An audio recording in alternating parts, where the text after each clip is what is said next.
Hello everyone, welcome to my channel. Today I am going to explain and recap a recently released Hulu film called No Exit. The film starts in a rehab center where we see our girl named Derby. It was Friday afternoon. She came to know that her mother had a brain stroke and was admitted to Lake City Hospital.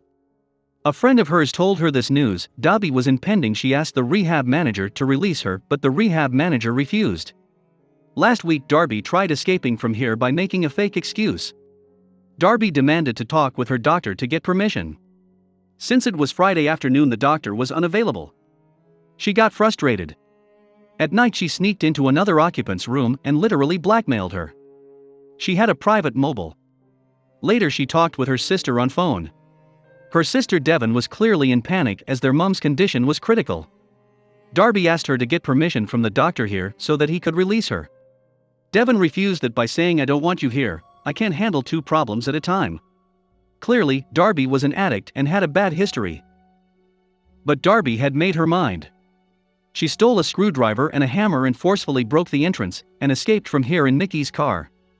She hotwired the car. There she found Nikki's mobile and a small packet of drugs. Meaning the rehab center guy was selling the drugs. After driving for a few minutes, she texted her sister and informed her about escape. After further more minutes, weather got worse. Devon texted her back and again reiterated her not to come. A cop arrived here and informed that the interstate is closed and that she can wait out the storm at a nearby visitor center. When Derby gets to the visitor center, there were 4 other people there. Ed and Sandy, a married couple headed to Reno for gambling. Ash, who said he's headed home. There was another nervous-looking guy called Lars. Derby uses the washroom and tries to call her sister again, but there was no mobile signal. Hence she goes out in Strom to try her luck. Here she suddenly heard the voice of a kid scream from a van. In one of the vans parked there, a girl was kidnapped and tied. Derby was horrified to see this. She tried to rescue that girl, who seemed sick. But the car was locked. She got scared as well, as one among them at the center was a kidnapper. She quickly took a snap of the license plate. It was from Nevada. Later she quietly entered the center and pretended nothing happened. Later everybody started playing cards to pass the time.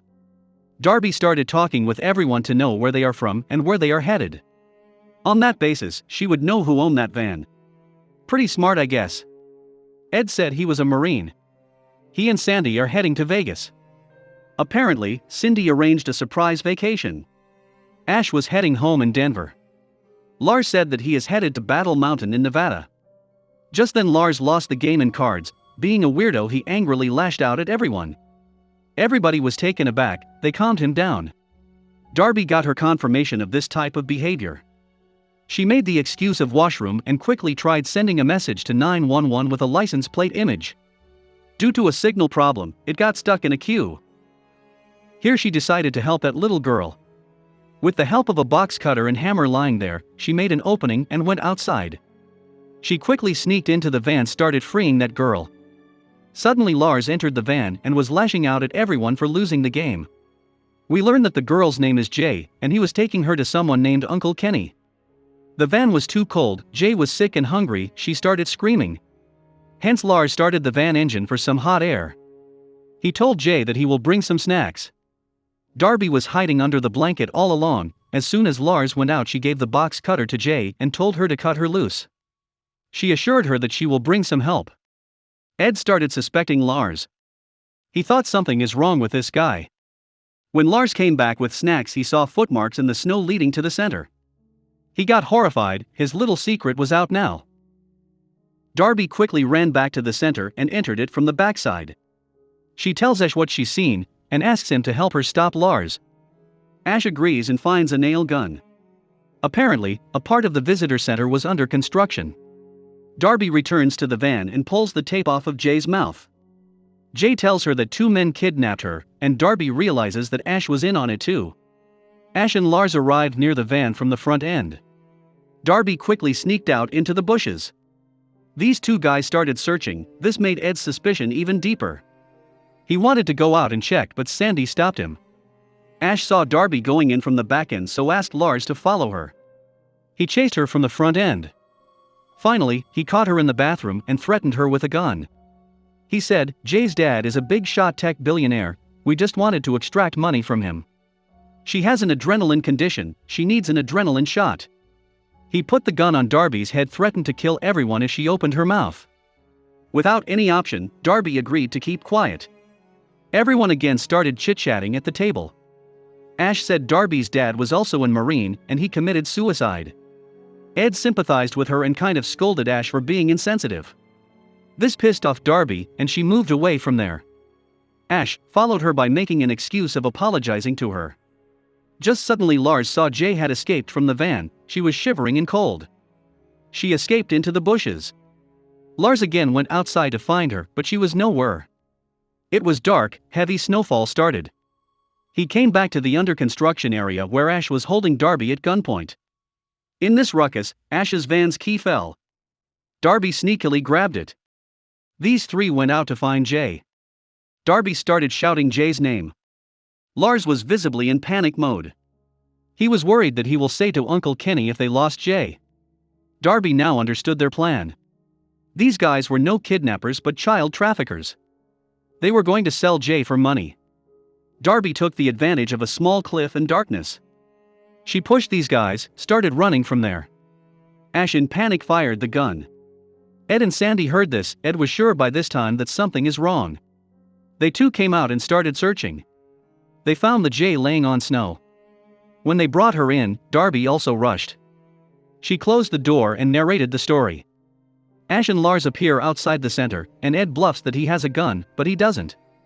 Ed tells Darby to hide the keys to the van somewhere, and she does. Ed barricades the door. As these guys were arguing with Ash, Jay woke up. She identified Sandy. Yes, Sandy was in on this as well. She was Jay's housemaid, Mrs. Lowry. In a flashback, we see that Sandy had been mistreated by Jay. Being a kid, she used to make her dance on TikTok. Sandy helped the kidnappers capture Jay, believing it was for a ransom, and that she would get a cut of the money. Ed was in shock hearing this. The surprise trip was actually to collect the money. Ash and Lars spilled gasoline on the main door to scare Ed. They were about to burn the whole building. Sandy quickly sprayed chili spray on Darby and shouted at Ash that Ed has no gun. Sandy lets Ash and Lars enter the visitor center. She administers Jay's medicine. Here Darby tells Sandy the truth. This was never about a ransom. The kidnappers were caught up in a child trafficking scheme. Ash demands keys from Ed. Sandy tells him that Darby hid them somewhere. When Darby refused to hand it over, he just shoots Ed and Sandy. Both were dead on spot. Poor Sandy, karma is a bitch. In between, Jay sprayed the chili spray on Lars. Ash grabbed Darby and nailed her hand to the wall. By this time weather was somewhat okay, which made mobile signals back online. The 911 message went through. Ash saw this. Devon's message also arrived. Darby's mom had passed away. Ash then threatened to nail Jay if Darby doesn't give him the keys. Darby finally told him where she hid the keys. When Ash went away to get the keys, Darby asked Jay to switch off the lights. Lars was shaken with all this. He was not seeing clearly. When Jay turned off the light, Darby took the drugs. This made her numb. With the help of a hammer, she took the nail from her hand. She quickly attacked Lars, grabbed his gun. When Ash came back, he pointed his nail gun at Darby. Darby asked him to drop it. These two were arguing when suddenly Jay attacked Ash. Ash fired his nail gun, which directly hit Lars in his head. He died on spot. Darby and Jay quickly started running away from here. 911 had already dispatched police, which was on its route. Raging with vengeance, Ash came out and lit the fire to the building. He fired randomly at Darby's car, which caused an accident. A police officer arrived at the same time. He asked Ash to raise his hand. As soon as he did that, Darby fired at him. The bullet just missed him. Officer, without thinking much, fired at Darby. Ash collected Darby's gun and fired back at the officer. Then he nailed a few nails. He wanted to give a painful death to Darby, hence, he bent down and placed the gun on her neck. Struggling, Darby quickly took her knife out and poked it directly into Ash's neck. Finally, the psycho criminal died. Later, she crawled towards the police officer and asked for help on the radio. After this, we see Darby back at the rehab center. She was 48 days sober. We see a drawing from Jay, meaning she also survived. A nurse tells Darby that she has a visitor. It's her sister, Devon. The sisters accepted each other. This was a wild, wild ride. The film is all about the value of life. Darby was an addict, she never valued herself. Her mom tried her best to bring her to normalcy, but she failed. The sudden death of Ed, Sandy, Ash, Lars, and Mom made Darby realize how precious life is. Hence this time she completed her program. As a reward, her sister finally accepted her. The moral of the story is life is precious. If you like the video, then please subscribe to the channel. And like it as well. Thanks for watching. Take care.